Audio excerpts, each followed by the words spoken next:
Hace algunos años atrás, no tanto, hace algunos años atrás, en determinado país me invitaron a un congreso de líderes, a un congreso de personas que ya están involucradas sirviendo al Señor de alguna u otra manera.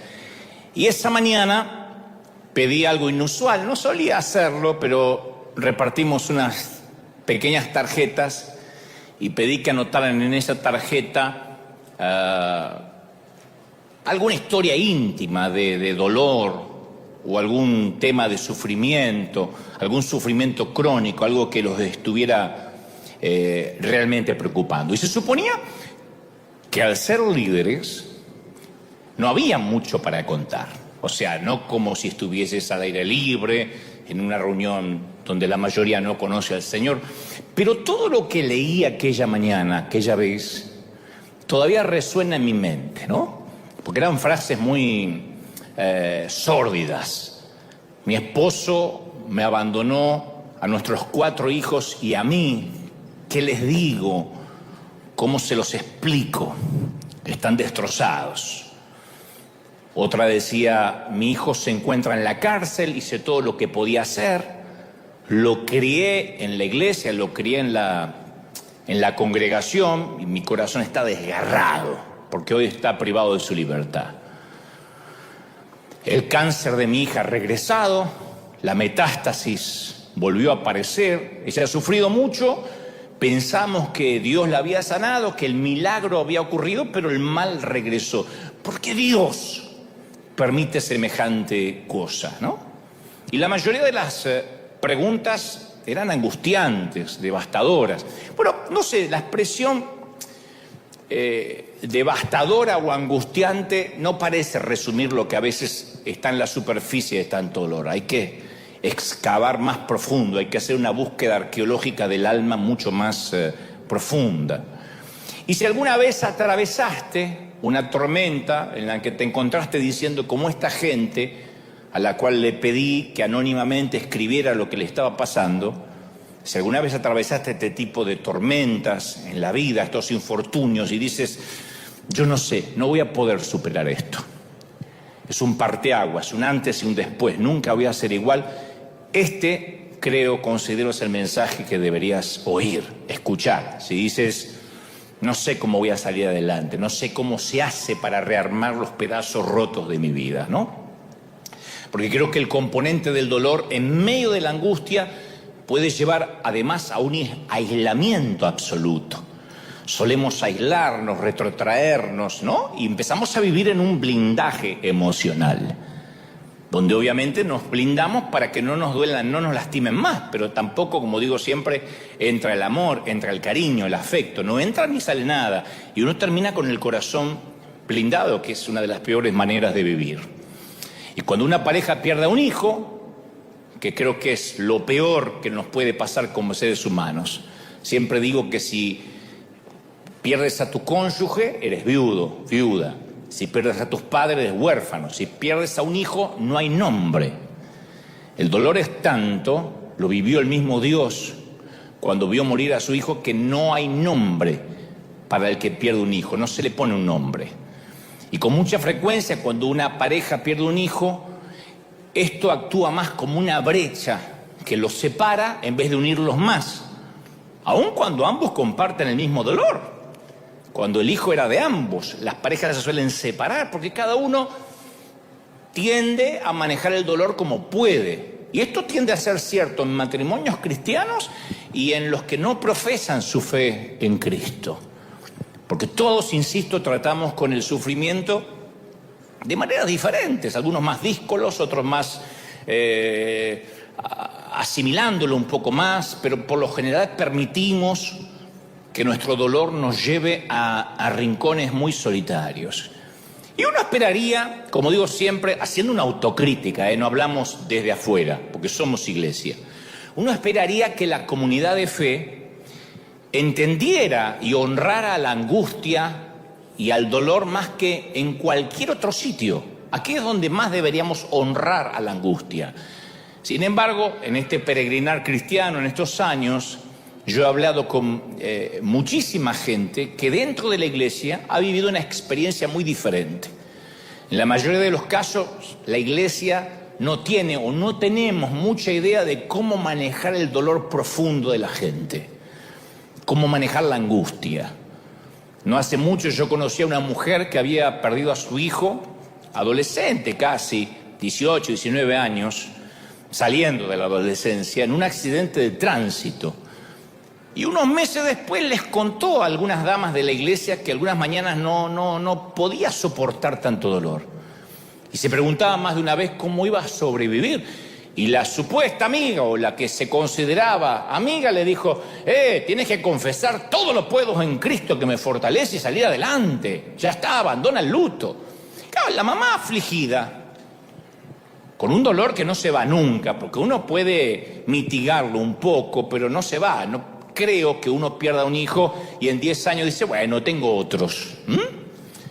Yo creo que la mamá que arriesgó y expresó su dolor, en lugar de que la oyeran, le dieran el espacio, la gracia para sanar, la callaron dándole un versículo que ella no había cumplido, que se estaba quejando, por lo tanto no estaba obedeciendo la Biblia cuando dice: todo lo puedo en Cristo que me fortalece. O sea, la implicación era que si no eres fuerte, entonces no estás confiando en Cristo. Y eso es muy triste para aquel que pasa un dolor, una angustia, porque Dios no nos da su palabra para que nosotros la usemos como un arma contra los hermanos, o como una tarjeta que podemos meter en el buzón de alguien manteniendo distancia y ahí está el versículo y arreglate, ¿no? La Biblia es un arma, sí, pero ese arma es contra nuestro enemigo, no contra quienes amamos o los hermanos. Y la Biblia está destinada a animar, no a dar respuestas fáciles en medio de un dolor verdadero, en medio del luto. Lo que menos uno quiere, y esto va a incomodar la teología de alguien que está mirando, lo que uno menos quiere es un versículo bíblico cuando uno está pasando una crisis. Y ustedes dicen: ¿pero cómo? Si la Biblia es para eso. Sí, pero no a modo de galletita de la fortuna. No es como ir a Panda y a ver qué me sale. Y no, porque a uno le duele. Y el solo hecho de que algo sea verdad no quiere decir que tenemos que expresar siempre la verdad en toda circunstancia. Yo recuerdo siempre que poco después de su arresto, Jesús le dijo a los discípulos en Juan 16:12: muchas cosas me quedan por decirles, pero por ahora ustedes no la pueden soportar. No están listos para esta conversación. Necesitaban oír ciertas verdades, pero oírlas en ese momento les habría quebrado el alma, habría quebrantado su espíritu. Entonces hay cosas que sí son verdad, pero uno puede andar por la vida al que le está doliendo, diciéndole: esto dice la Biblia y si no lo haces estás en pecado, porque encima le sumamos culpa a aquel que tiene dolor. No era el momento para que los discípulos tuvieran más información. Creo que no hay nada peor que nos lancen versículos o desde un estrado nos quieran enseñar a vivir cuando uno está herido, cómo uno va a asimilarse apenas logra mantenerse en pie. Estoy hablando de cosas que, esos infortunios, esas tragedias que cambian tu vida y la convierten en un infierno de la noche a la mañana. Y yo no sé por qué tenemos la tendencia de hacer eso. Digo, de querer arreglar a quienes sufren, de querer remendarlos, de querer poner un apósito y que todo se termine. ¿Por qué creemos que el sufrimiento es una vergüenza? ¿Por qué sufrir está mal? Por algo tenemos los lacrimales en los ojos, para que se vea que estamos llorando, ¿no? Podríamos llorar por otra parte sin que se vea. Pero no sé, yo creo que nos sentimos, me parece a mí, ineficaces en nuestra fe si no hacemos que el dolor desaparezca en el otro, como que sentimos que no estamos haciendo bien porque el otro todavía está sufriendo. ¿Pensaremos que la bondad de Dios o que el poder de Dios se menoscaban cuando uno de sus hijos anda por ahí cojeando herido, que Dios perdió el poder? Pues la mayoría, cuando enfrentamos el sufrimiento, tenemos un montón de dudas respecto a las cosas básicas que creemos. Se nos mueven las convicciones. Estás orando para que tu padre se sane y tu padre parte con el Señor, como me pasó a mí. Yo sé que tenían 90 y pico de años, que se les juntó todo, más el COVID. Pero uno así tiene preguntas, señor, y era el tiempo. Uno se lo va a preguntar aunque tu abuelita se muera a los 122. Ay, tan joven, vamos a decir.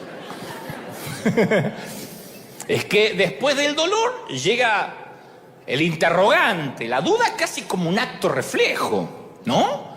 Un montón de gente pregunta, ¿y por qué? Si Dios existe, ¿por qué? El sufrimiento nos lleva a cuestionar las creencias más básicas acerca de Dios.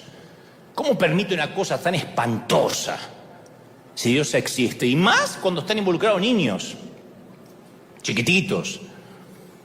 Cuando golpean nos podemos dejar de preguntarnos qué es lo que Dios está tratando de decirnos, qué me quiere decir Dios, qué lección me quiere dar por esta repentina muerte de un ser querido, ¿no? ¿Hay algún mensaje que Dios me quiera dar? Y yo he escuchado frases, lo he dicho en otro mensaje durante la pandemia, en el mensaje titulado Algo habrás hecho. Yo he titulado Algo habrás hecho porque era la frase que nos decían. Yo escuché a líderes comentando, ¿sabías que hay muy pocos cristianos que mueren de COVID? Gracias a Dios los que mueren no son cristianos. Dejando la idea vaga de que el que muere por el virus, algo habrá hecho ese cristiano para ser puesto al mismo nivel de los paganos, al mismo nivel del que no va a la iglesia. No, han fallecido hombres piadosos, no solo de virus, de cáncer, de problemas en los riñones, toda la vida. De algo nos tenemos que morir. Para allá nos vamos todos. ¿Qué queda para aquellas tragedias que involucran cristianos? Que quedan, yo conozco hijos de misioneros amigos que se han enfermado en Chernobyl, que se han ahogado, que han muerto de inanición en Somalia y fueron a servir a Dios. O sea, la fe en Dios, insisto con esto, no es un seguro contra tragedias. A veces pasan cosas y surgen las preguntas, ¿por qué el auto de mi hijo tenía que derrapar por la banquina? Miles de autos en autopista le tocó a él. ¿Por qué un problema coronario que enferma a una persona entre 100 le tocó justo a mi esposo? ¿Por qué mi padre tuvo que ser una de las tantas víctimas del COVID? Bueno, una persona que va a mucha velocidad coquetea con la tragedia en el tránsito. Una persona que vive ingiriendo comida chatarra posiblemente corre riesgo de colesterol y se le tapen las arterias. Alguien expuesto al contagio de una pandemia puede contraer el virus. Las Escrituras dicen claramente que nuestras acciones aquí pueden afectar nuestra salud en la tierra. Salgan desnudos en diciembre y van a ver cómo llegan enseguida a las puertas del cielo. No sé por qué. ¿Y por sonso? ¿Por qué pues va a ser? Entonces, hay principios de la creación que se aplican a cristianos y a no cristianos por igual. Y a mí me sorprende cuando nosotros no entendemos que la gente sufre, porque todos sufrimos en alguna temporada de la vida. No hay solo veranos, hay inviernos, hay otoños.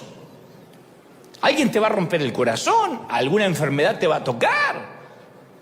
Y cuando nosotros a eso le agregamos algo habrás hecho, claro, te enfermas, llegas al hospital y llegan los hermanitos a decir, ¿revisó su vida? Sí, tenía que haberte sacado de los contactos hace mucho, desgraciado. Capaz que algún pecado oculto, o te acusan, no habrás orado lo suficiente, o qué feo. Hermano, te está faltando fe. Y lo peor cuando te lo dice un pastor, esto es porque se fue sin mi bendición. Sí, Señor, llévatelo porque te lo mando y somos dos los que quedamos en terapia, ¿no? Entonces, ¿por qué nos pasa lo que nos pasa? Porque es peligroso, ni siquiera es bíblico que uno se torture tratando de encontrar un mensaje de Dios en el dolor. El mensaje podría ser sencillamente que vivimos en un mundo roto, con leyes establecidas, donde así como funciona la ley de gravedad, funciona que te puedes resfriar, te puedes contagiar un virus. En nuestro ámbito siempre ha habido dos grandes errores. El primer error, cuando atribuimos todo el sufrimiento a Dios. Y todo lo que pasa es un castigo del Señor. Es feísimo vivir así. Chocamos el auto y es porque salimos sin oración. Yo les dije, así decía mi vieja, mi psicopatía va así. ¿Vieron? ¿Vieron lo que pasa? No, es que papá no ve dos montados en un burro. Papá está ciego. No tiene que ver Dios. El segundo error es lo opuesto. Suponer que una vida con Dios nunca incluye el sufrimiento. Entonces, cuando sufres, algo habrás hecho. Claro, cuando más necesitamos esperanza, que alguien llore con nosotros, que alguien nos acompañe en la enfermedad en silencio, con la jeta cerrada. Ahí nos ofrecen una dosis helada de culpa y de duda. Te falta fe, algo habrás hecho. Y si uno acepta que el sufrimiento proviene de Dios como un castigo, como cree el Islam, entonces tendríamos que vivir resignados. La polio, la malaria, el SIDA, la peste bubónica, el cáncer, la fiebre amarilla, el COVID. ¿Para qué luchamos contra ellos si Dios no lo envía para darnos una lección? Muramos, ¿no? Con dignidad. ¿Para qué usar tapabocas? ¿Para qué vacunarse? No, Jesús combatió la enfermedad mientras que vivió aquí. Nunca dejó entrever que no hay que luchar. Cuando nuestros hijos se enferman, oramos para que se sanen. Los cristianos más que nadie tenemos el derecho, ¿qué digo el derecho? La obligación de luchar contra el sufrimiento humano. Pero bueno, algunos piensan, no, eso lo mandó Dios. Y otra parte de la iglesia cree el segundo gran error. Creen que la vida con Dios no incluye sufrimiento. Y ahí es cuando se frustra la gente. Porque cuando se enferman, cuando ocurre un divorcio, cuando hay una quiebra financiera, sienten que el trato unilateral, porque Dios no lo firmó, fue quebrantado. Dios no juega limpio, ¿cómo Dios me hace así? Si yo nunca me dejé de congregar. Yo hasta besé a mi suegra un par de veces, le di un beso en la mejilla. ¿Cómo es que me pasa esto? Claro, viste que la mayoría cree tener un acuerdo contractual con Dios. Yo prometo ser buena persona, prometo ser decente, prometo ser fiel. A cambio, Dios va a salvar a mi hijo, Dios va a sanar a mi esposa, Dios me va a conservar el trabajo. Y claro, cuando Dios no satisface las expectativas, porque la vida es así. Yo no soy un predicador que te va a decir, no, todo está bien, créelo, creo. Sí, creemos, confesamos, pero la vida no es un juego de niños, no es un patio de juegos. Y cuando la vida nos pasa, cuando algún infortunio nos pasa, quedamos girando en un torbellino de preguntas, de dudas. Insisto, Dios no trazó líneas. Dios no ha hecho tratos en esta tierra, de este lado del sol. Lo que pasa es que los predicadores por año nos han dicho, te va a ir bien, vas a prosperar, vas a tener el auto del año. No. En la vida todos en algún momento van a necesitar lentes. Ustedes antes que yo, una cuestión lógica. Yo porque antes muerto que sencillo, voy a estar así, pero ¡que le bendiga! Huesos que se pueden fracturar, dientes que hay que reemplazar. Hay un momento que hay que cambiar el comedor. Y eso no te lo hace Lighthouse. Próstata que se agrandan. Yo no sé de eso, pero me contaron. Menopausias con calores que no respetan a nadie y te agarran los calores y te tapa y te destapa y te destapa y te destapa toda la noche así. ¡Ay! ¿Y qué? ¿Satanás que te está mandando o Dios te está mandando un mensaje? No, es menopausia. Mira cómo se ríen allá, ¿saben? ¿Qué es la vejez? Es la suma de un cuerpo que se va deteriorando. Entonces los cristianos también nos enfermamos. Si no usaríamos lentes, fuera de toda broma, no necesitaríamos un bastón en determinado momento. Podemos enfermar, compartimos plenamente el sufrimiento de este mundo. Pero el énfasis moderno de la sanidad milagrosa, que Dios quiere sanar a todo el mundo, claro, hace que los que no son sanados, aquí tenemos gente en silla de ruedas, gente con ciertas capacidades distintas, y nosotros no podemos decir a ellos les falta fe, porque se van a ir a la casa como que les faltó algo, como que Dios no los ama tanto. Eso es lo peor que ocurre en una noche de milagro, cuando decimos Dios va a sanar. Claro, el que largó las muletas se va feliz. El que regresa a su hogar, empujado por alguien en una silla de ruedas, siente que Dios lo despreció, lo menospreció, apesadumbrado, me faltó fe, que estoy haciendo mal. Y la Biblia habla muy claramente que los creyentes deben responder al dolor de la gente, el que no se sana, el que el matrimonio no se le arregla, el que el hijo no cambia así su orientación sexual como quisiera el padre. Pablo dijo, ayúdense unos a otros a llevar sus cargas y así cumplirán la ley de Cristo en Gálatas 6:2.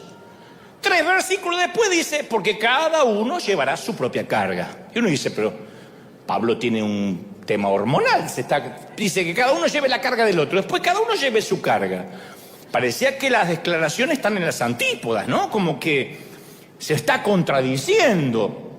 Pero uno tiene que ir un poco al original griego y ahí entiende la etimología de la palabra carga.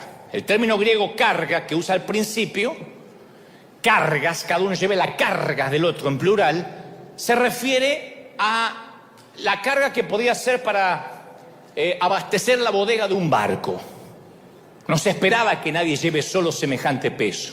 Después dice cada uno lleve su carga en singular, que está hablando de los paquetes que podemos transportar, como un carrión, como una maleta con rueditas. Es como la diferencia entre cargar una maleta con rueditas y cargar un piano de cola. Y Pablo nos dice que cuando alguien atraviesa la clase de asfixiante, agobiadora, de dolor que solo no la podés pasar, Pablo dice que la iglesia, los hermanos tienen que intervenir para ayudar a cargar el peso, no para resolverle el problema. A veces lo único que queremos es que nos escuchen, o no da más. Yo no quiero que me des una solución, condenado, escúchame. ¿No le han dicho así en un momento a sus queridos exmaridos? Necesitamos ser oídos. Nadie puede llevar solo una carga. Como dice un querido cura párroco de Argentina, se llama Mamerto Menapace. Él suele decir, tiene un nombre muy especial, sí, habrá sufrido en el colegio también. Pero digo, él dice siempre, las alegrías cuando se comparten se multiplican. Y las tristezas cuando se comparten se dividen por 2, y son más fáciles. Entonces, ¿no tuviste épocas en las que suplicaste que Dios interviniera y no pasó nada? Yo sé que la tuviste, yo también.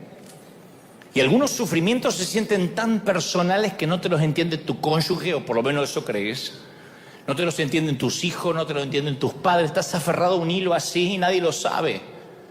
Todos conocemos el dolor ese agobiante, húmedo, amargo. Es desesperante, yo he estado ahí. Sé de lo que te hablo. Esos momentos donde nos tiramos boca abajo a orar, ni siquiera arrodillado, boca abajo. Y lo único que nos sale es Jesús. Ay, Jesús. Y ahí tenemos un poquito de paz. No sabíamos que Jesús vivía tan cerca del piso, ¿no? Pero ahí tenemos un poquito de paz. Y de esto es lo que quiero hablar durante los próximos minutos. Porque cuando la iglesia no puede contenernos, no sabe qué hacer con nuestro dolor, se generan 2 cosas en nuestro interior. 2 cosas que siempre, sine qua non, van a ocurrir, hayan nacido donde hayan nacido.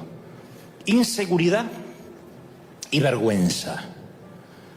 Cuando no te entienden, cuando no comprenden tu dolor, como esta mamá que se le murió el hijo y alguien le dijo, recuerda el versículo, le agarra inseguridad y mucha vergüenza de por qué está sufriendo tanto tiempo. Porque te guste o no, lo que ocultamos en nuestro interior, lo que en psicología se llama nuestra sombra, es intrínseca también a nuestra historia, a nuestra personalidad. Viste que todos tenemos una región oscura en nuestra cartografía espiritual o personal. Y es tan importante como la faceta soleada, la que se ve. Todos tenemos una parte oscura. Me miran como diciendo, ay, yo no sé. Y este no es el problema. Todos tenemos una parte que no queremos que salga. El problema es cuando la queremos eludir, cuando queremos simular de que no está. Porque nuestros mayores adversarios son los que viven en nuestro interior y hay que enfrentarlos. Es lo que en psicología se llama nuestros propios demonios internos, que se volvieron locos los religiosos con este título. Yo no tengo demonio, apóstata, ve que estás endemoniado, ¿ves? Demonios propios. Pero en psicología se dice nuestros propios demonios, no vienen del infierno. Se les llama así, pero no son demonios, no estamos enajenados, poseídos, y ni vamos a dar la cabeza vuelta a 360 grados y vomitar, no. Significa que son nuestras propias historias, nuestros propios traumas, nuestros secretos escondidos. A eso se le llama en psicología esos demonios, esas cosas malas, ocultas que tenemos dentro. Y son los que más daños hacen, son los que nos paralizan. Son lo que yo llamo los hábitos mentales, las cosas que repetimos consecuentemente. Te doy un ejemplo. Muchos de nosotros, no sé ustedes, pero hay muchos de nosotros, me consta, no sé si todos, hablamos solos. Yo tengo esa particular y peculiar característica personal. Yo me llevo muy bien con Dante, me llevo bien. Tenemos largas charlas, nunca me discuto, siempre estamos de acuerdo. No me gusta que me interrumpan cuando me estoy hablando. Ahora, permitirme aclarar este asunto antes que me sugieras que aumente la medicación. Yo no hago esto todo el tiempo. Yo solo cuando estoy tratando de procesar algo. A mí me ayuda mucho hablar. Cuando estoy tratando de procesar algo, me ayuda a sacarlo de la mente y ponerlo en palabras, articularlo, ¿no? Me hace pensar con más claridad. Necesito una charla conmigo mismo cuando tengo que hablar con alguien del equipo que metió la pata. Yo necesito hacer catarsis primero. Pero ¿qué se pensó? ¿Cómo me va a hacer semejante cosa? Pero que tiene en la cabeza, no le llega al tanque, no tiene los patitos en fila, endimoniados. Y llego, hola, ¿cómo estás? Quería hablar con vos. Ya vine, dejé todo afuera, ¿no? Pero hablé conmigo.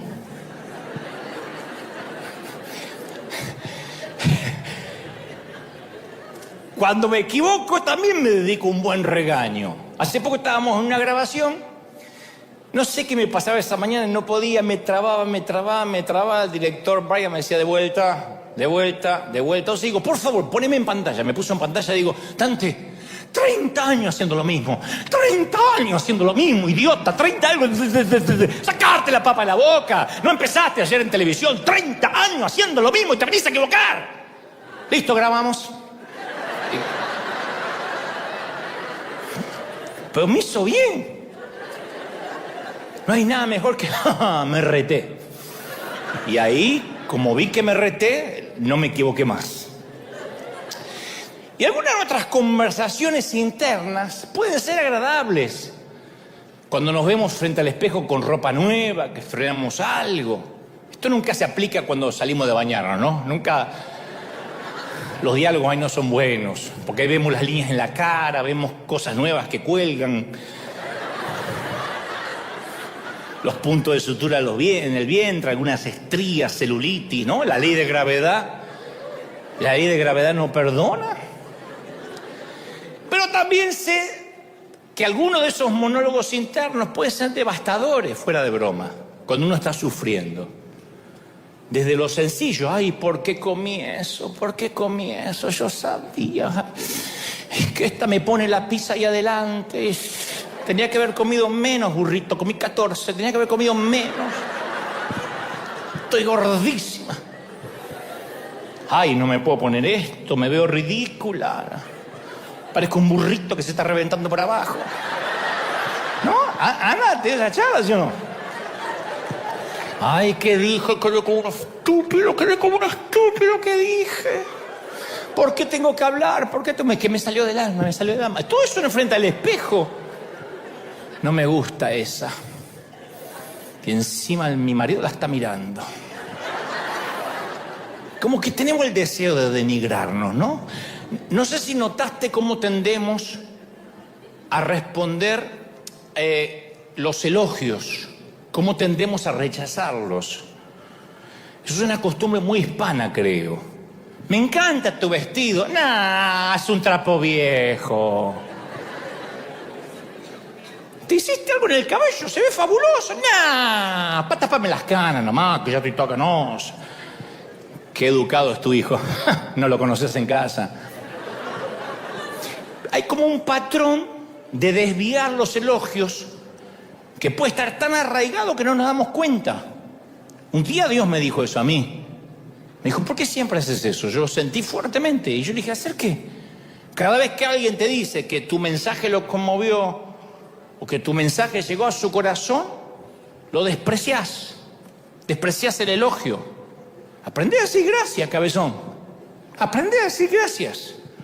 Porque si no sabes recibir honra es porque nunca honraste de verdad. Si uno honra de verdad, cuando viene la honra no se tiene que sorprender. Si uno no sabe recibir la cosecha es porque nunca sembraste de verdad, sembraste para que te vean. Yo recuerdo una vez la primera gran ofrenda que recibí hace muchos años. Dije, no, yo no puedo recibir esto. Y el pastor me mira y me dice, ahora me doy cuenta que todo lo que has hecho, lo superclásico, lo que dice que sembraste, lo hiciste egoístamente. Le digo, no, lo hice de corazón. Y entonces, si de corazón sembraste, cuando viene la cosecha, ¿por qué la rechazas? La gente dice, ya sos linda, no, soy fea. ¿Tenés lindo cuerpo? No, ve que una vaca. Está bien, vaca, no te digo más nada. Se acaban los elogios. Y a mí siempre me resultó muy difícil aceptar palabras que me afirmen. No sé por qué. Y continuamente nos autosaboteamos, continuamente estamos autosaboteándonos. Y a toda esa autocrítica termina nutriendo la inseguridad que ya tenemos de fábrica, de chiquitos. Porque la mayoría tuvimos más o menos la misma crianza, por lo menos los de mi generación, los que tenemos 30 y pico.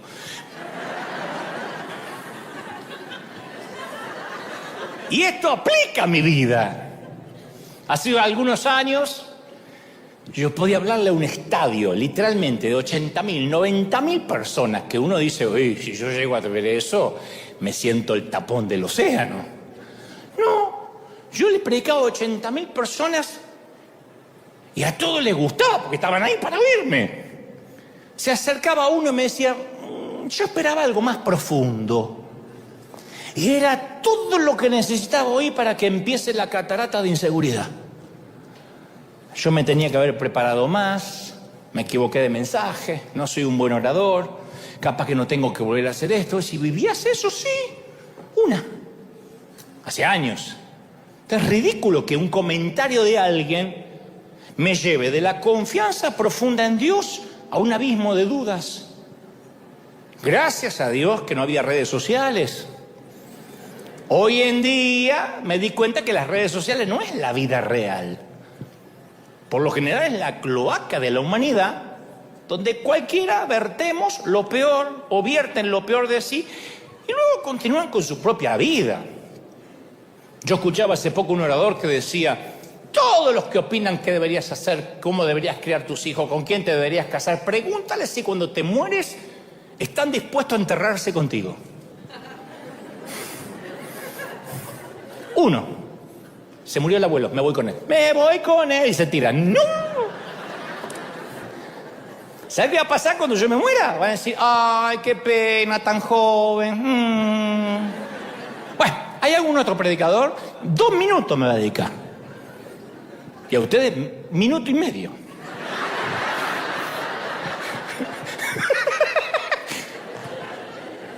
Pero claro, un comentario a veces poco amable de una mamá a otra puede hacer que la más confiada de las madres se sienta un fracaso como madre. En la puerta del colegio, una de esas viene y le dice, tu hijo estaba mal en matemáticas, ¿no? Psst. Una crítica sobre tu apariencia puede hacer que no quieras salir de casa hasta que bajes esos kilos, estás libre, no salgo más. Me encierro en la habitación, pásame por abajo una lechuga.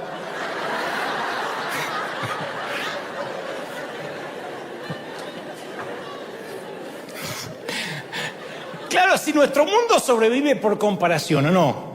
Es la forma en que juzgamos. ¿Mi teléfono es mejor que ese? ¿Cómo él tiene uno mejor? Si yo gano más. Ay, esta falda me hace ver más joven que los pantalones. ¿Se portan mejor sus hijos que los míos? Entonces ese diálogo interno nunca para. Y cuando creemos que no hemos cumplido bien, se levantan las olas de inseguridad. Estoy sufriendo por algo. Pero tenemos que creer que quienes somos en Dios es una decisión de creer, no de lo que nos pasa. Si vamos a esperar sentirnos dignos del amor de Dios, te vas a morir esperando. Nunca te vas a sentir digno. Yo nunca me siento digno de ser un predicador. Yo tengo que creer, recibir por fe que Cristo me ha hecho digno, que el Señor me ha hecho digno. Alguien tiene que decir amén, ¿sí o no? Y Pablo, el apóstol, va a esa coyuntura y dice, a ese momento de inseguridad, cuando la inseguridad comenzó a correr por nuestras venas y nos lleva a lo que somos en Cristo si tan solo creemos. Romanos 5:18 dice, por tanto, así como una sola transgresión causó la condenación de todos por culpa de Adán, también un solo acto de justicia produjo la justificación que le da vida a todos. Porque así como por la obediencia de uno, muchos creyeron en Cristo, otros por la desobediencia fueron constituidos pecadores, pero el Señor los hizo justos. O sea, no hay manera de que, no tiene que entrar en la cabeza. ¿Se animarían a decirle al de la derecha y de la izquierda, no haces nada por ser salvo? Díselo, no haces nada, cabezón, no hay nada que puedas hacer para ser salvo.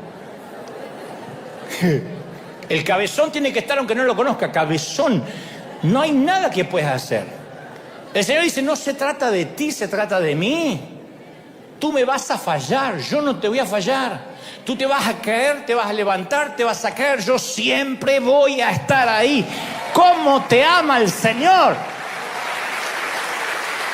Entonces, hay que cambiar la inseguridad por la confianza. ¿Hasta cuándo? Y bueno, revisa el código postal. El día que aparezca en vez del número puertas del cielo, ya no hay más inseguridad. Mientras tanto, estás con los humanos. Y mientras que seas mortal, vas a batallar contra la inseguridad. Todos. Nos ponemos una ropa y no hay nadie que tenga el cuerpo perfecto que diga, a mí todo me queda bien. Siempre estamos o sacando, metiendo, escondiendo. ¿No? Algunos llegan a casa y se sacan todo así, hace ¡fra! Y escapa la libertad del cuerpo. ¡Pah! Libérenlo a Willy.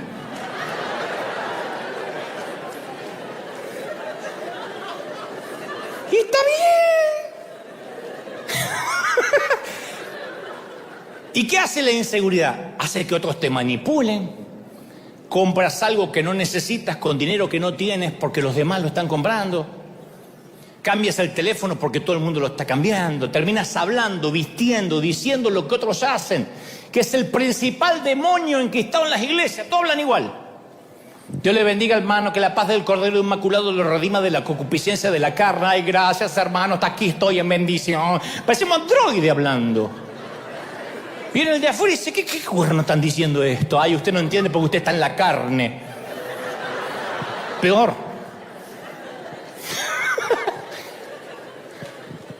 Y cuando alguien intenta ser diferente, lo tildamos de apóstata. ¿Qué hace la inseguridad? Impide que seamos auténticos. Yo me acuerdo estar en un sitio, no voy a decir mucho porque estamos saliendo al mundo. Era un lugar, no voy a decir qué, porque si no se van a dar cuenta, donde todos los predicadores estaban ahí, pero todos hablaban mal en un momento. No, que acá no quiero estar, que vengo porque lo necesito, pero acá no quiero estar. Y yo le digo, ¿por qué no se van? Yo me voy a mandar a mudar, yo tampoco me siento cómodo. No, sí, un día nos vamos a ir de acá, un día de esto. Ahora porque me viene bien, pero un día de esto me voy a ir de acá. Terminé yéndome yo solo. Nadie se fue, el resto sigue yendo, sonríe y hablando por detrás. ¿Por qué? Por la inseguridad. A ver si me voy de acá y la gente me deja de querer. A ver si no pertenezco. La inseguridad evita que ames profundamente porque la inseguridad no te permite ninguna relación significativa, no amas de verdad. ¿Cómo va a amar a alguien inseguro? No te amas a vos mismo, vas a amar al otro.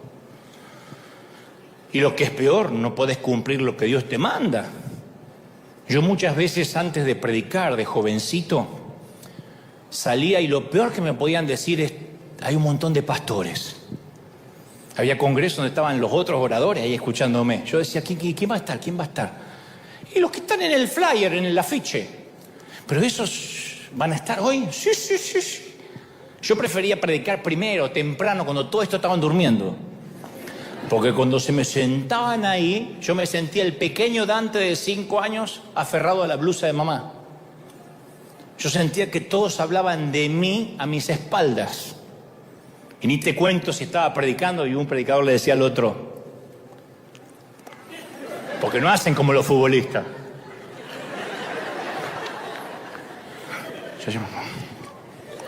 Por ahí estaba diciendo, estoy estreñido de vientre, yo también comí arroz.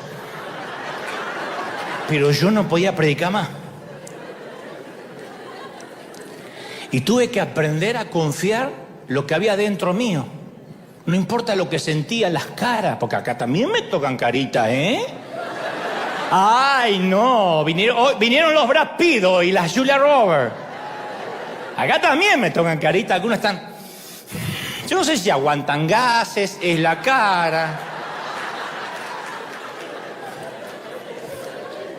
Y yo tuve que sanarme. Digo, bueno, ¿lo haré mal a veces? Sí. ¿Me criticarán? ¿Me malinterpretarán? Sí, no me puedo hacer cargo de lo que la gente interpreta. ¿Quedaré afuera de cosas o de lugares a los que me gustaría pertenecer? Sí. Pero me voy a mantener en pie y cuando la inseguridad asome la cabeza, porque va a asomarse en tu vida y en la mía, voy a decir, quizás tú no me quieras, quizás tú no me valores, tal vez no quieras estar a mi lado, pero Dios me ama tal cual como soy, me ha hecho libre y me ha hecho una criatura nueva. ¿Sí o no? Recuerda este versículo para memorizarlo, Juan 15:15. Los he llamado amigos, porque el siervo no sabe lo que hace su Señor. Los he llamado amigos porque todas las cosas que oí de mi Padre se las he dado a conocer. Y esto es lo que quiero que memorices. Ustedes no me escogieron a mí, yo los escogí a ustedes. Nunca te olvides, no escogiste a Jesús, Él te buscó. Él te escogió. Alguien tiene que decir amén. Aunque los evangelistas decimos esa falacia, dale una oportunidad a Jesús. Nosotros no le dimos una oportunidad a Jesús, Él nos dio una oportunidad a nosotros. Y cuando venza la inseguridad, ¿qué aparece? El otro demonio interno, la vergüenza. Porque uno dice, bueno, ya estoy bastante seguro, pero ahí uno empieza a luchar con que no queremos avergonzarnos. Y esto no se trata solo de a ver si la prédica me sale bien. Cuando una jovencita es violada, de chiquita, o de adolescente, o aún de adulta, deja de soñar. Cuando el apóstol príncipe te usa y se va por la próxima conquista, el vestido se vuelve a convertir en harapos. Cuando las tiernas palabras se transforman en furia, entonces el espejo se raja de lado a lado, se hace añicos y la belleza se marchita. Eso pasa siempre. El pesado abrigo de la vergüenza reemplaza los vestidos, las joyas, y todo lo brillante se vuelve desgastado cuando te sientes manchado, roto, con vergüenza. Y si el enemigo no puede lograr que seas inseguro, te meterá vergüenza. Es una de las herramientas más poderosas porque se niega a irse. Una vez que la vergüenza se atrinchera en tu corazón y en tu mente, es una intrusa que no va a salir. La vergüenza es mucho más sutil y penetrante que la culpa, ¿eh? Imagina que alguien te acusa de un delito que no cometiste. Te hace pasar por todo el momento vergonzoso de la corte, te arrestan, te desnudan, te revisan de arriba abajo, te encarcelan, te humillan. Logras tener tu día en la corte, el juez dice las palabras esperadas, inocente. ¿Qué hace el juez? Hace desaparecer la culpa, se borra tu expediente. Los funcionarios de la prisión te devuelven la ropa, tus efectos personales, sale a la luz del día, pero la vergüenza no se va más. Esto me sucedió a mí en una empresa que yo vendía instrumentos musicales, era el gerente, me acusaron de ladrón, yo tenía 21 años. Yo era el gerente de venta más joven y me acusaron de robar. No pudieron probarlo, pero la vergüenza tardó años en irse. Entonces la culpa puede o puede no ser una realidad, pero la vergüenza se siente como una esencia. Es mucho más grande que lo que hiciste, es quién eres. Y te rodea como un perfume barato. No se va. Es muy diferente al bochorno, al momento vergonzoso. Predicaste con un perejil en el diente. En un momento se te voló la dentadura, y la gente que está ahí después se olvida. La vergüenza no. El momento vergonzoso se va con el tiempo, la vergüenza no. Hablo de la vergüenza por sentir que algo anda mal contigo, que eres un producto defectuoso. Vergüenza por mi infancia, que no puedo hablar mucho ni me gusta que me pregunten. Vergüenza por un aborto secreto. Vergüenza por una aventura amorosa. Vergüenza por aquella vez que intenté suicidarme. Vergüenza por mi alcoholismo, por consumir porno. Vergüenza por una violación cuando era niña. Vergüenza por lo que hice para causarme un aborto involuntario a las 17 semanas. Vergüenza por cómo son mis padres. Vergüenza de que conozcan a mis hermanos. Vergüenza por cómo se comporta mi cónyuge. En ese congreso que te conté, una de las tarjetitas decía escalofriantemente: yo sé simplemente, Dante, que para todo el mundo sería mucho mejor que yo no hubiese nacido. Y eso incluye mi familia. Y a medida que leía cada tarjetita, yo sentía el peso de la vergüenza, que sus pesados secretos los estaba hundiendo como un ancla al fondo del mar. ¿Cómo esa gente va a salir adelante? Y la vergüenza es el gran aislador, te aísla. Tiene su propio vocabulario, su propia fetidez peculiar, es pútrida. Porque escuchas siempre una voz: alguien te va a ver como realmente eres. Un día te van a descubrir.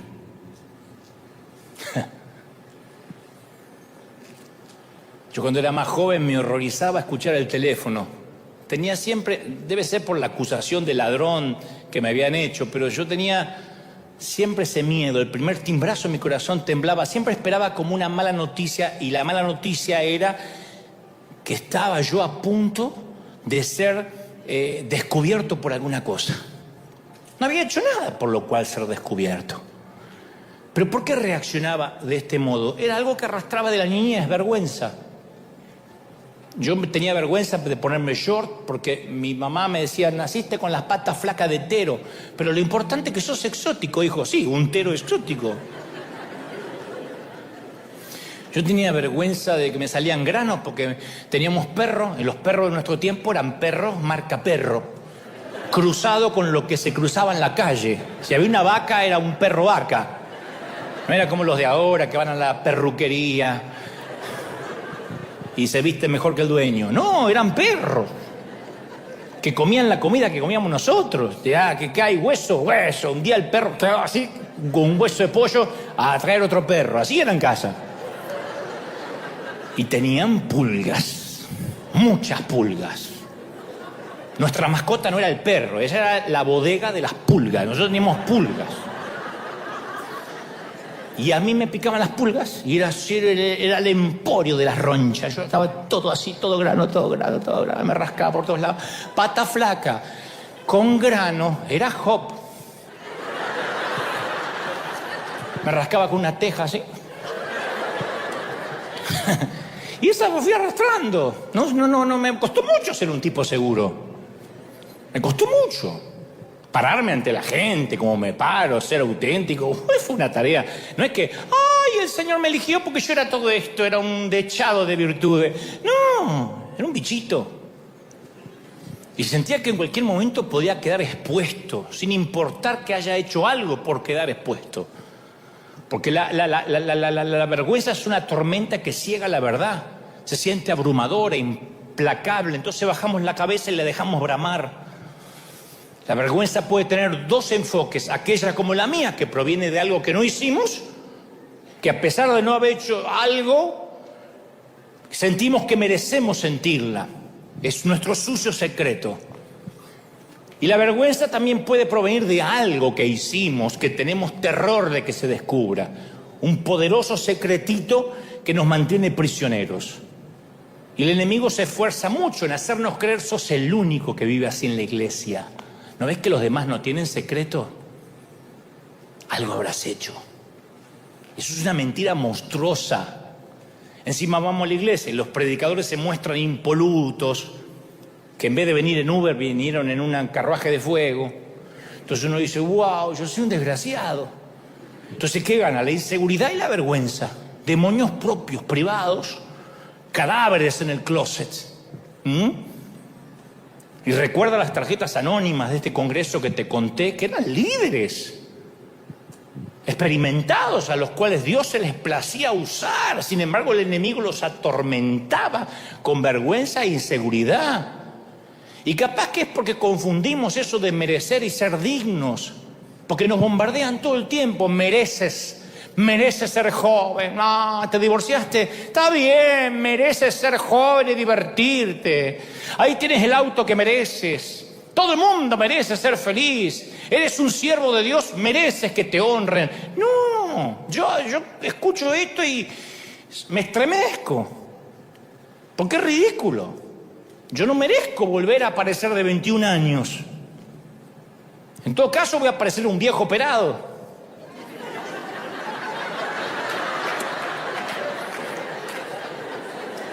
Estoy muy triste,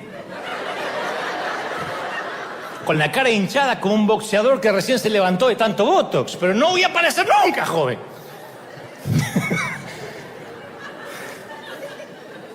Y tampoco merezco que me honren porque predico, porque estoy haciendo lo que se supone que debo hacer. Entonces, la vergüenza es algo verdadero. Y en la cruz Jesús trató con ella y le dio la orden de desalojo. El Señor tomó nuestro lugar en la cruz, pagó toda nuestra deuda y nos hace dignos, no merecedores. Digno, di conmigo, digno. Vamos, ponte de pie. Y una vez que te pongas de pie, dale el mayor aplauso de la historia al Señor de señores, al Rey de reyes, porque el Rey ha hablado otra vez. Impresionante. Vamos, celebra. Hoy la inseguridad, hoy la vergüenza va a caer. ¡Aleluya! ¿Pueden sentirlo? Más, celebra el Rey está en casa. ¡Yeah! El Rey está en casa hoy. Bendito eres. Yo quiero que todos aquí en casa, donde nos estén mirando en cualquier parte del mundo, más los que estemos aquí, no lo vamos a apoyar en la misma oración. Los que están por primera vez, católicos, agnósticos, judíos, musulmanes, testigos de Jehová, adventistas de la iglesia del séptimo día, no importa de dónde seas, que creas. Si puedes recibir al Señor en tu corazón, decir, Señor, yo quiero quitar toda inseguridad, quiero quitar toda vergüenza, quiero vivir libre, quiero regalarme la autenticidad de ser yo, seguro. Hay una canción que dice seguro en las manos de Dios, y eso es lo que hoy te estoy proponiendo. El Señor te da una oportunidad, y Él dice, sabes, no me escogiste a mí, yo te estoy escogiendo. Así que acepta la invitación, di conmigo, Señor Jesús, entra en mi vida, perdona mis pecados. Fuerte, perdona mis pecados. Anota mi nombre en el libro de la vida. Ayúdame, Señor, a vencer fuerte todo lo interno, lo que agobia, la vergüenza, la inseguridad, la culpa. Gracias, Señor, por perdonarme. Y comienzo una nueva vida ahora. Amén. Todos orando. Vamos, quiero orar por todos. Levanten las manos al cielo. Me gustaría orar por la iglesia. Padre, he transmitido lo que creo me has dicho que diga a este tu ejército, a estos tus obreros de primera línea. He predicado no he quitado, no he omitido una sola tilde de lo que creo. Me has dicho que les diga esto a tus pequeños. ¿Cómo te ama el Señor? ¿Cómo no te va a amar si en sus manos te tiene esculpido? Me dice el Señor. A todos los que están aquí, que han sufrido, que la vida te ha tratado mal, el Señor me dice que te diga: he aquí, yo traigo sobre ti cosas que ojo no vio, ni oído yo, ni han subido a tu corazón. Te bendice el Señor en todas las áreas. Vamos, vamos, vamos, comiencen a clamar, vamos a orar. Aquí en el mundo, en Asia, África, América, Oceanía, en todo el mundo ahora están clamando. Toda América, desde todo el continente está clamando. Los que están mirando esta transmisión, yo declaro que la mayor bendición que tenga Dios para un ser humano aquí en la tierra te la dé ahora. No importa lo que creas, dile: Señor, yo quiero ser libre, próspero, bendito. Se van los demonios internos, se va todo aquello que oprime, todo aquello que agobia, que te quita el oxígeno. Y en el nombre del Señor de las multitudes, familia, el Señor bendice ahora tu entrada, tu salida, tu acostarte, tu levantarte. Bendice el Señor tus herramientas de trabajo, tus talentos. Te abre puertas. Yo proclamo, declaro, creo, confieso de que octubre, noviembre y diciembre será un trimestre donde vas a cerrar el año diferente a lo que lo comenzaste. Van a ocurrir milagros que antes no ocurrían. Te bendice el Señor. Vamos, levante las manos y digan: yo estoy recibiendo esta bendición. Quiero que te la lleves a casa. Quiero que la presencia del Señor sea tan fuerte que algo ocurra en tu casa, en tu hogar, en los tuyos. Bendice, jóvenes. Hay gente encendida en fuego ahora.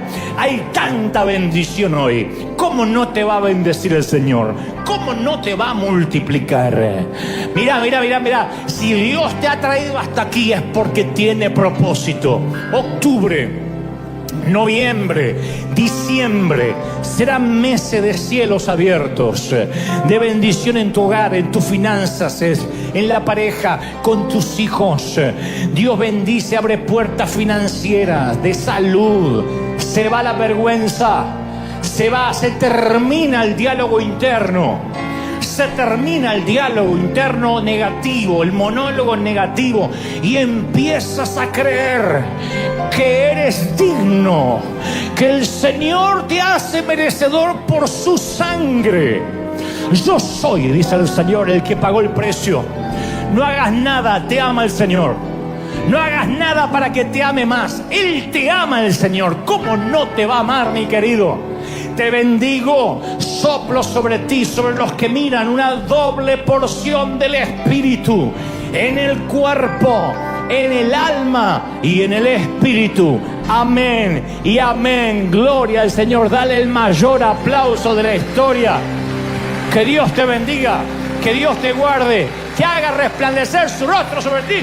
¡Chao, gente! ¡Buen domingo! Yo pensé que la sensación del miedo viene de muchas maneras, y esto es independiente si somos actores o vivimos debajo de un puente como homeless, o literalmente no teníamos dónde dormir o pasar la noche, o tener una mansión. Es independiente, es indistinto del estrato económico, del estrato socioeconómico, el estrato espiritual, de donde vengamos, de qué cantera fuimos cortados. Todos en algún momento estuvimos ese miedo, ese temor a algo. Tal vez no a la muerte. Los que tenemos a Dios sabemos dónde vamos cuando nos toca partir a la eternidad, bajar al sepulcro, ¿no? Pero las personas, todas, indistintamente de donde provengamos, luchamos con algún temor, con un miedo a algo desconocido. Y yo llamé al temor una curva en el camino, porque es la curva. Cuando uno va en la ruta, es el momento donde uno no puede ver lo que acecha a la vuelta de la esquina. Una sensación mínimo de inseguridad. Y en la vida, las curvas en el camino es cuando no sabemos qué viene. Ya sea que acabamos de casarnos o acabamos de divorciarnos. Ya sea que salimos del panteón o salimos de la nursery. Siempre hay un momento donde decimos: lo que viene no me compete, no sé, no tengo el resto del plano. Y esa curva en el camino produce más que ansiedad, el temor. Si vamos a estar a la altura de las circunstancias, si vamos a poder hacer frente a lo que viene. Y el temor es parte de la trama de la vida. Es imposible vivir sin miedo. El miedo no se lo puede ignorar, hay que enfrentarlo. Pero el miedo es parte de la vida. Y es un instinto básico de supervivencia. Hay un miedo que es saludable. Hay un miedo que no llega a ser tan poco miedo, sino precaución, pero que es primo hermano del miedo, que hace que uno mire a la derecha y a la izquierda antes de cruzar una calle. El miedo hace que uno se coloque el cinturón de seguridad cuando uno sube al automóvil. Es un miedo saludable, es un instinto de supervivencia, que uno trate de atajarse así cuando ve que alguien va a arrojar una piedra, o cuando hay una explosión, que uno intente tratar de protegerse. Pero hay otro miedo que es una fobia, que no resiste análisis, que no resiste el sentido común. Existe un tipo de miedo que es la fobia, que uno no lo puede explicar, y yo no subestimo al que tiene fobia, Cuando digo no lo subestimo, no digo es un espíritu. Yo no puedo decir el que tiene una fobia le agarró un demonio, porque me consta que las fobias comienzan con una pequeña puertecita y después se transforman en un monstruo que navega en las profundidades de nuestro alma y no se ve. Nada más que el que lo siente lo sufre, porque una fobia es cuando el temor y la razón no están en contacto. Tienes miedo y no hay razón para tener miedo. Entonces vas y le dices a alguien, ora por mí porque tengo miedo, y la otra te dice, no tengas miedo, no te preocupes, y te da una serie de frases comunes que no llenan tu motor, no llenan tu tanque, no te calman, sigues teniendo ese temor porque ya está afianzado como una fobia. 1 de cada 10 de los que hoy están aquí en River Arena, 1 de cada 10 sufre de alguna fobia. Algo que no puede superar. Fobia a los lugares abiertos, fobia a las multitudes, fobia a los espacios cerrados, no sé, a los elevadores, andar por la calle, a la migra. Hay gente que tiene fobias a algo. Y después estamos los otros 9 que no tenemos una fobia declarada, pero que sí transitamos por el jardín del terror de la vida, que muchas veces un golpe, un infortunio nos hace temer. El temor, uno apenas le abre una puerta, el temor dice, permiso, mete un pie, y después se te instala, de modo que se transforma en una paranoia. Y preguntas, yo tengo temor, y dice, hay gente que dice, no sé si hay vida después del divorcio, no sé si voy a poder subsistir. Otros dicen, yo no sé si hay vida después de la muerte de un cónyuge, la pérdida del sustento. Yo he tenido mis propios momentos de temor abrumador. La primera vez que me paro ante un gentío, ante una multitud, yo me acuerdo todavía lo que sentía. Imagínense un muchacho introspectivo, lleno de complejos. De pronto hablarle a un gentío yo dije, me voy a orinar acá. Yo tenía terror, no me salían las palabras, no podía mirar a la gente a los ojos. Recuerdo ese temor abrumador. Recuerdo el temor abrumador de salir al hospital con un niño, uno de nuestros niños lleno de sangre, que estaba mirando por una ventana en un altillo, de pronto tropieza, no sabemos con qué, se abrió la cabeza, lleno de sangre, y envolverlo en toallas, subir a un taxi y correr al hospital. Cuando dentro del miedo los protagonistas son nuestros hijos, es peor que miedo, es terror. Estuve ahí cuando lo tenían que coser sin anestesia porque no había tiempo. Y yo me acuerdo estar ahí y decir, Señor, que no pase nada, que no pase nada. Yo sé que hay papis aquí que han vivido situaciones así. Mirar a su hijo jugar al fútbol, a lo que sea, y de pronto ve que alguien lo golpea, cae y se queda inmóvil unos segundos. Son esos segundos que literalmente se te corta el aire a ti, porque piensas que tu vida podría cambiar tal como la conoces en un instante. Y esos temores a veces no te dejan vivir. Cuando la curva del camino llega a tu vida, esas curvas llegan en momentos donde uno tiene que dejar a los chiquititos en el kinder. Recuerda cuando fuiste a llevar a tus hijitos al kinder la primera vez y la maestra te dijo, déjelo, va a llorar un poquito, pero después déjelo. Y tu hija está, ¡ah! ahogándose de... Tú quieres agarrar a tu hija y decir, me la llevo de acá, maldito, pero no puedes, tienes que dejarla ir. Y después vienen otras curvas del camino, cuando viene un condenado a llevarse a tu hija, uno de 25 años, 26, y dice que ama a tu princesa.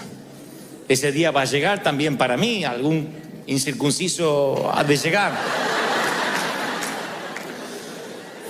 Pero yo ya lo tengo resuelto, ya tendrá sus 48 años y que haga su vida. Que crezca. Hija, ya tienes casi 50, creo que puedes cuidarte sola. Curvas del camino, en que uno dice, no sé qué va a ocurrir del otro lado, pero el temor alguien lo definió como un pequeño chorro de duda, unas goteras de dudas que fluyen a través de la mente y luego producen un canal tan grande que todos los pensamientos se escurren por ahí, todos los filtras a través del temor.